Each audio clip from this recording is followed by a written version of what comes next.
viewer The thing is, though, what we need is, do you have it somewhere? You know the graphic that tells you, like, if all the top teams make it out of the planes, here's what the group would look like. So that's like the better projection to look at, isn't it? Not just the three.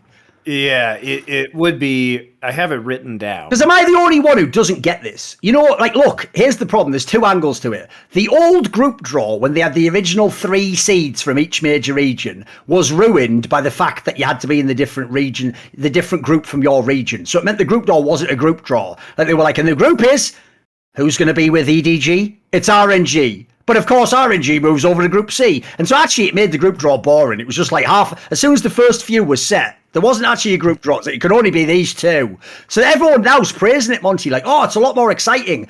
But it's got no closure. Like, you're supposed to judge the group off 3 teams and go, oh, what would that, how the fuck can I know? Especially because in the planes are RNG, fucking the top teams. So I think now the group draw is really bizarre to me. I don't know what the vibe is. I find it just like, I find it boring personally. I don't think it's that great, mate.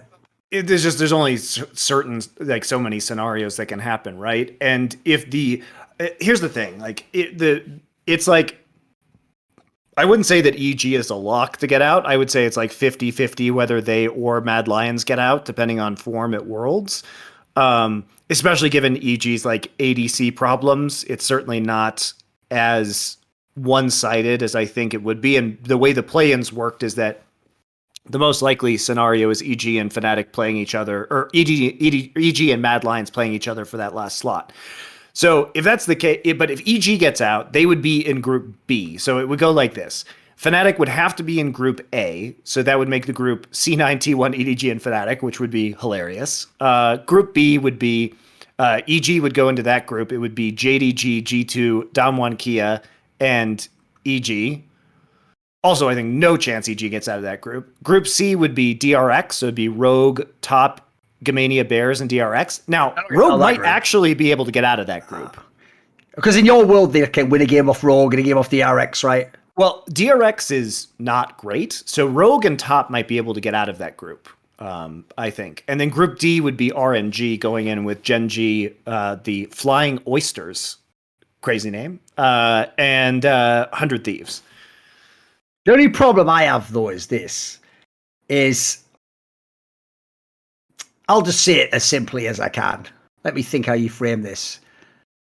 Who actually gives a flying fuck about some of these groups at this point in time? Like, this is the problem Riot's done. They've done what I want. Why did you have to think about that? No, because I was trying to think how I'm going to frame this, actually, like what I'm saying. Basically, here's the problem. I actually think they've made the tournament better by having guaranteed 4 from LCK, 4 from LPL. That's amazing, but it means there's actually very little excitement in the group. Before, you had to just, remember, one group doesn't have a Chinese team in, one group didn't have a Korean team in it. If you got that group, you had your chance. Or if you got the group, as like C9 did very often, where it's like either you get the worst LPL team, you can beat them, and T1, or you get just T1, and then you get, like, you know, fucking an EU team. Like, you can win those games. Nowadays, if you ever look at the groups, no one's supposed to get out. You can, but nobody from the West is supposed to get out. Nobody. But you see the fatal flaw, sir, which is this. It creates false hope for the Western fans. I forgot about the false hope. Okay. Because best of ones, here's the thing. It's really hard to go 6-0 in groups. It almost never happens. It really actually very rarely happens. And world champion teams often finish second in their group at like 4-2 or whatever. And so you get the false hope of these tiebreakers or like, oh my God, look at this upset. But when you're playing, like, especially in the second round robin where you're playing all your games on one day, it's super easy just to get trap gamed in a best of one. So most teams do not, even the best teams in the world, don't go 6-0 in groups. By the way, I'm actually just, I normally never do this, but I tried for one episode to have Twitch chat up, and I'm going to close it down now, because when I made that point, you know, all Twitch chat does is just not listen to what you say. They hear like words you say, and then just, I disagree for this reason. So what they all said there, Monty, is know what you're talking about. Like, if EG's in that group, then actually Rogue is supposed to get out. Why does EG have to be in that group? Did you hear what Monty just said beforehand? It could be all those fucking killer Asian teams, but you're so stupid, you don't know. So as a result, there's a world where that's a nightmare, isn't it? Like, what are you talking about? Yeah, I honestly think Rogue does have a shot against DRX. A shot, but they're not favourites. They're making out, they're meant to get out. Like, mate, you're the motherfuckers a minute ago said they were going to face third. Why are you whiplash? I can't handle it. Mate, the whiplash on my neck, I need to fucking pay out or something, danger money. I don't know. I can't handle Twitch shots for idiots, mate. I really hate DRX, so maybe I do think Rogue are favorite. Yeah, but that's the thing. Here's the ultimate question, because everyone's doing that thing where they do MMA math, like, well, DRX sucked in Korea. Good job they're not playing against Koreans, and you fucking idiots. So when they play against Western teams, you said it earlier, if this is the same meta, Deft is going to fucking smurf. You could literally protect the Deft and you will have a chance to win against Western teams. Remember what we were talking about? By the way, EG can't even play the meta. Like, if you go against, let's say, like, Mad Lions, Unforgiven's a fucking rookie, homie. A rookie. If you go against, like, the Fnatic bot lane, is Hillasang Inting? Like, you know what I mean? In these scenarios, like, DRX, like, they're a team people are going to dismiss immediately. But I don't think you can. It's like earlier on, I also think the other team that are going to get mad slept on is EDG. EDG has problems with Flander, great. By the way, no one in the West is a great top laner right now. I don't know why that's even a problem. And the rest of the team's still bangers. They've got Scout still good, as you said. Obviously, fucking Viper is a monster. Mako's still, like, these teams only look bad compared to their regions. In these groups, they're not playing their regions entirely. They're messing up everyone in the West, looking awesome.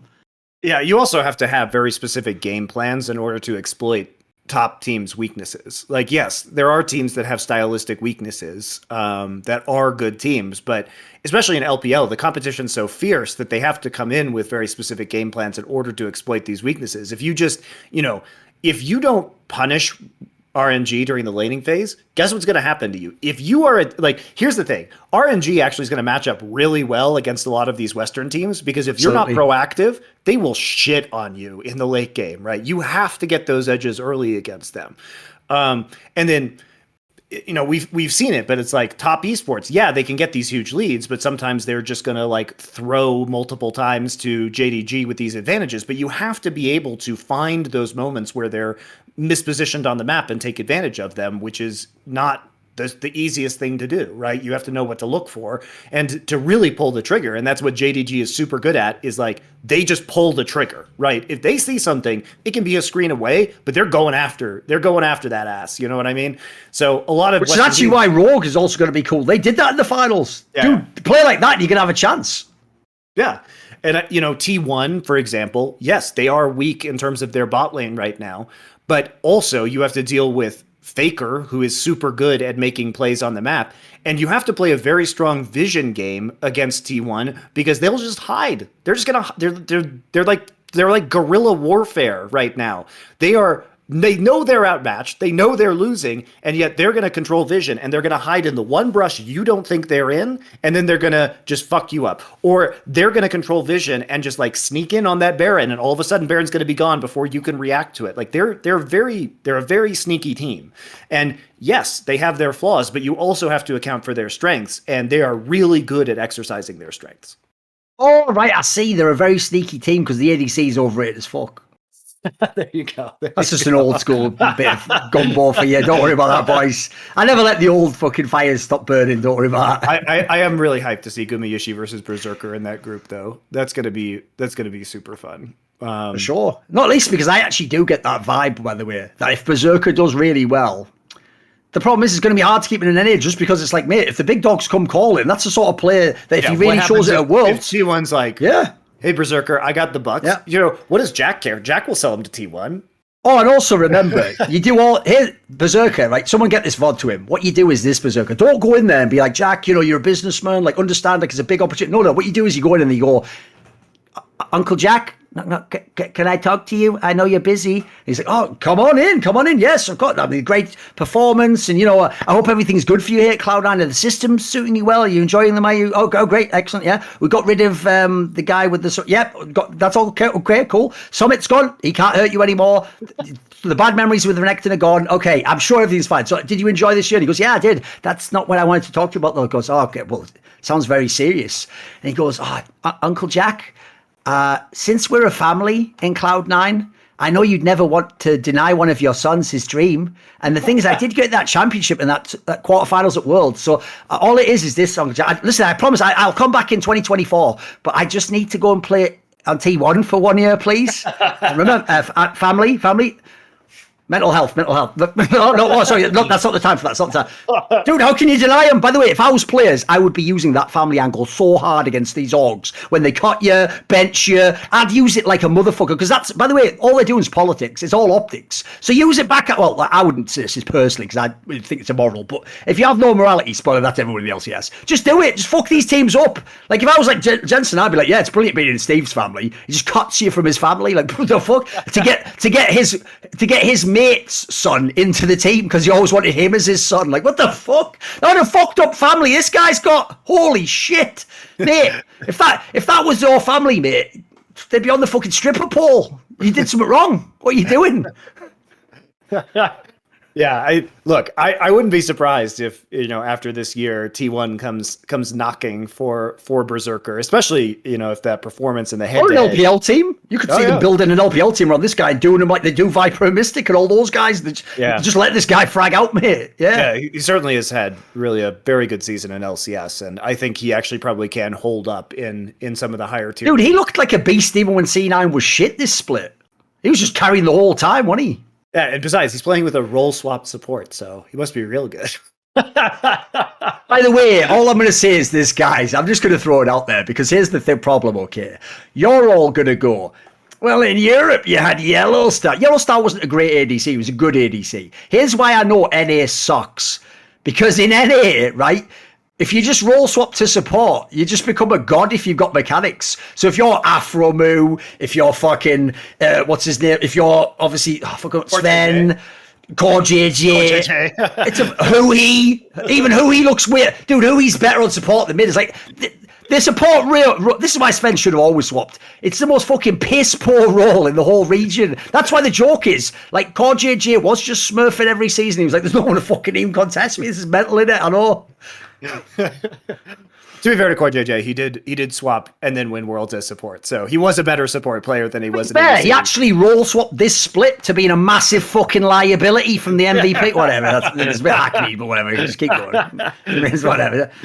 I do wonder if Hansama is going to go back to Europe after this split too, and maybe he's too good. Like, somebody's got to take a flyer on him. Maybe he'll go to G2. Well, you can build a team around him for sure. Oh, dude, that would be an interesting one. Yeah. What if you went to G? Because here's the thing. I've said this before. Before they claim we were choosing in the off season between like Viper, Hansama and Flackhead, but we tried out Flackhead. We tried that.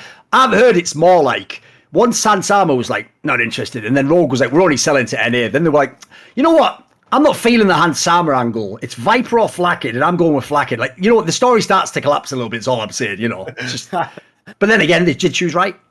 Want to see more cool, funny, interesting clips based on topics from my content? Well, subscribe to this channel then, or, be a pleb and don't.